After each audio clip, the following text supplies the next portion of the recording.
one new head teacher.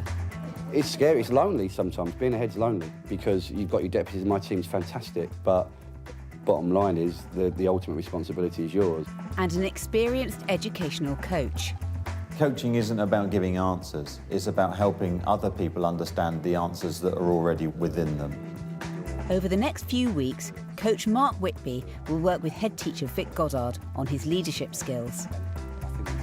Through their work, we'll get a useful insight into how to develop a long-term vision for a school and see what it actually means to distribute leadership. And there's further useful tips on working on your school development plan at the end of the programme.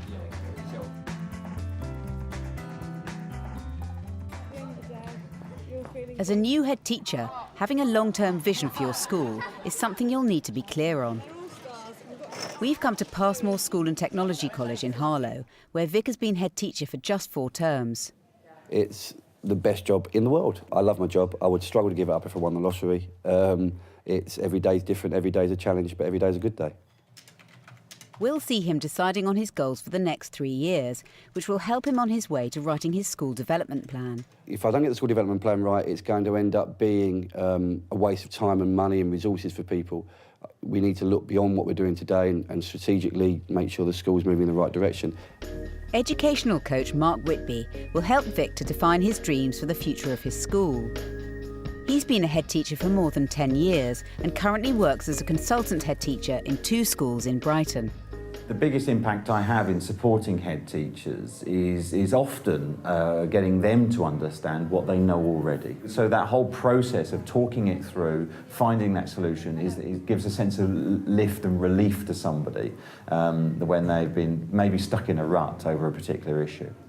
Morning, Mark. I think one of the key aspects for me about being a good leader is the notion of vision.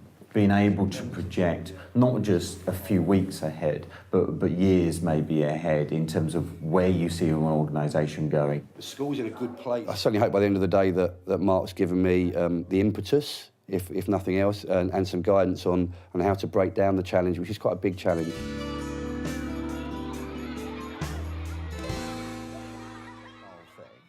Being clear on your leadership style, according to Mark, will help you visualise how you can take your school forward in the future.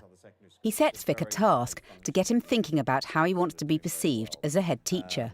Imagine you're at your own funeral and can overhear conversations from former pupils and colleagues. What comments would give you the greatest satisfaction? He was there for us. Right. I guess would be the first one, and wanted us to be the best we can. Because I think the balance between support and challenge is the balance that I try to strike every day. There for me, or there for us. Define that for me a little bit in terms of more concrete terms. What does that mean to you? It would be that he knew what we could achieve, you know, knowing what they can achieve and pushing us to achieve that. That's being supportive of somebody, you know, knowing that what they're capable of. But if they struggle to meet that expectation, you know, restarting them on the route again. Is there anything that's occurred, I think, in your headship experience so far that would contribute to those comments? First inset I ran was based on, this is your group of students' average point score, this is what nationally you can expect them to achieve, so this is your target. And the comment coming back from staff was, but we're not the same as other places. This is a tougher place to be. You know, we're not the national average. And having that heated discussion with staff saying, but if we don't set that target for it to have them expecting them to achieve the same as everybody else can achieve, they're never going to. On the one hand, I think you've said about being there for people, which I guess is sort of the focus of that is that therefore being a compassionate person, being a person that cares for other people. But your example that you gave was actually about being quite tough. It's about actually saying this is the right thing to do to help young people learn.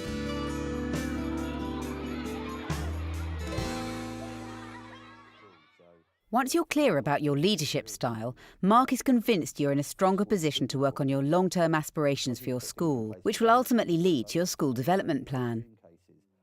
The biggest problem I've got, Mark, I guess, is that I don't value bits of paper for bits of paper's sake, but I'm aware both from an Ofsted point of view and from a school point of view, I need to be planning beyond the next 12 months. I just find it hard to motivate myself to do that when I actually don't see that I struggle to see the purpose of it in the initial term. But where do I start? I guess is the problem. One of the things I'm very interested in finding out, I think, Vic, is not so much about your ideas for your school development plan as you've got it now, Absolutely. but more about some of the barriers that you perceive. Yeah, I don't have parents engaged. I don't have. They're not coming into the school for the sake of being in the school to be part of school life. Mark wants Vic to identify the central ethos that will dictate the long-term vision for his school. One of the things, now think a year ahead of that, so you're not quite at that 3-year point, so things are in a progressive state. What are the first sorts of changes that are you going to see or implement? What's it going to look like? If I see what the school should be like, that I'll have adults in the central area of the school that are parents coming to see what's going on or be involved in what's going on, because I can be successful with who I've got, but it's who I haven't got that's actually going to make the long-term change for our children. I can have these blue skies and aspirational thoughts, but it comes back to an underlining issue of I've got to break the barriers down between school and community. So one could legitimately say, within a 3-year plan, greater community cohesion or something along those lines as a kind of an end point. Probably Mark gets Vic to consider practical steps he can take towards achieving his plans for the future. What are your thoughts around how you're going to resolve that? I'm looking at what's needed in that town that the community may actually buy into. So I'm in discussion about a community library, for instance. Maybe that's something that will just get them through the door. What the long-term development of the school is, I have got a vision for that myself. I think I know it's all about it's raising standards and things like that. But what do they actually feel is the most important thing is vital to have that information. By your own admission, I think the whole community message is one that needs to be focused on, and I sense is going to be at the very sharp end of everything that you're going to do, and is almost going to be a theme. So I think within any... Mark encourages Vic to think about how to get staff involved in his aspirations for the school. This school development plan, although you will lead on it, isn't just your plan. No. It belongs to a lot of people. What are your thoughts on terms of how you are going to get others within the school who have a crucial part to play in this plan, getting them together and working on that? I've got some senior middle leaders in the school. I've got some ideas of creating a bespoke inset group amongst those, a future leaders group. They're going to feed into the school development plan. And actually need them to do is to listen to be part of the vision stuff, the visionary stuff that we've talked about. I think some really good points emerging here. All I'm going to ask you to do is that when I've gone away, and you're going to give yourself 20 minutes, won't need any more than that, just to sit quietly somewhere, reflect on all we've talked about, and you're just going to jot down between 3 and 5 key action little points like that. Many of the things you've talked about are inspirational. The whole idea of a head teacher is to have that vision, that drive and those goals, because if you don't have it, nobody else is going to have it. Thanks very much. I promise to get my homework done. I guess I started the session thinking that we would get the school development plan out and actually look at the process and what's there and what's the next thing for that. But Mark's angle, which was to make me think, well, actually, where do you want to be before thinking about how you're going to get there? And it's really important that you don't just think of the now and what's happening, and you think 3 years down the line or 5 years down the line. What a coaching session should do is introduce new thinking. So the reason why we didn't really look at the school development plan is I wanted to kind of generate some new thinking and some new ideas that then can be fed into the paperwork that he's already got.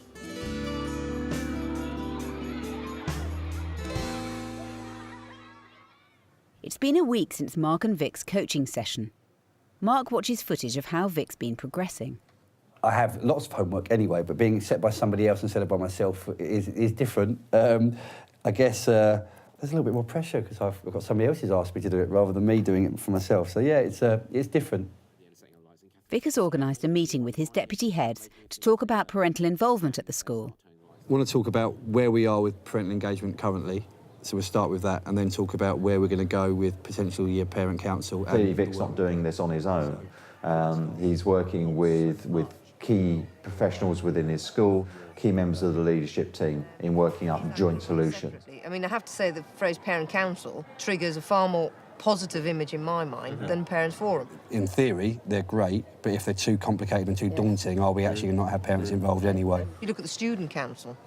Yeah. Look at how successful Well, they know, that is. that's the other thing. They know what a student council is. Every school's got a student council. Well, is that a stepping stone?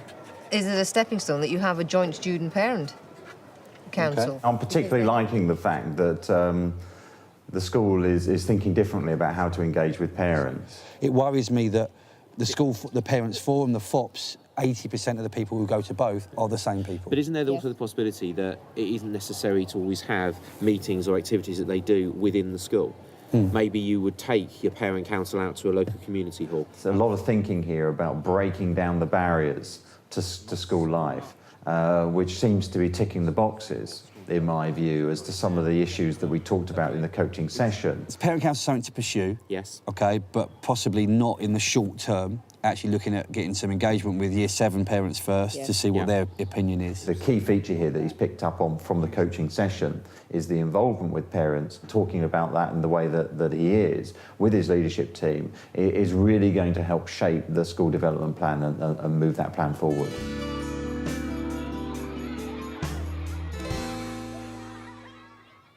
Now Mark has viewed the footage, he calls Vic to check up on his progress. So how are you doing then with getting on since we last met? I've managed to sort of see a bit of footage of things with you working with your team and some of the ideas of the parent council. So run that one by me in terms of how that council is going to work. Parent council stuff has moved on. Our fast track actually did a presentation in briefing this morning talking about what he wants to do and where he sees the input from parents to come from. So we've got a Year 7 social evening on Thursday and one to try and get the Year 7 parents over the door early without it feeling like it's too precious, so beer and wine basically.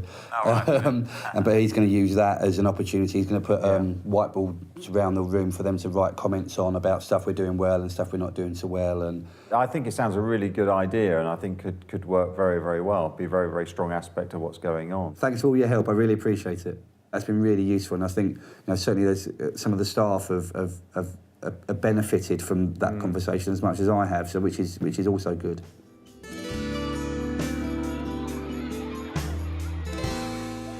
A key feature when you're trying to create a new school development plan is to get a sense of how the school's going to feel in 3 to 5 years' time. I think a good exercise here is maybe walk the corridors and take some time just to close your eyes and think what it's going to look like as a new school, how it's going to feel, smell, the whole sense of what that school's going to be like. Another key tip is to know who your stakeholders are, get them involved with the school, get them in, have conversations with them and commit their ideas to the school development plan as well. Don't type anything first off. Have your conversations with stakeholders, with your leadership team, with people within the school and get some idea of where you're going to go before you start committing yourself to paper. I think the coaching's gone very well indeed. What I was able to do was just help him release the potential that was already there. In talking with Mark, it was very much a sort of a holistic vision, really, rather than anything specific. And that's the biggest part of the problem, was the fact that it felt so huge. So the fact that Mark helped me break it down into smaller steps, helped me see the potential path, it made a daunting task less daunting.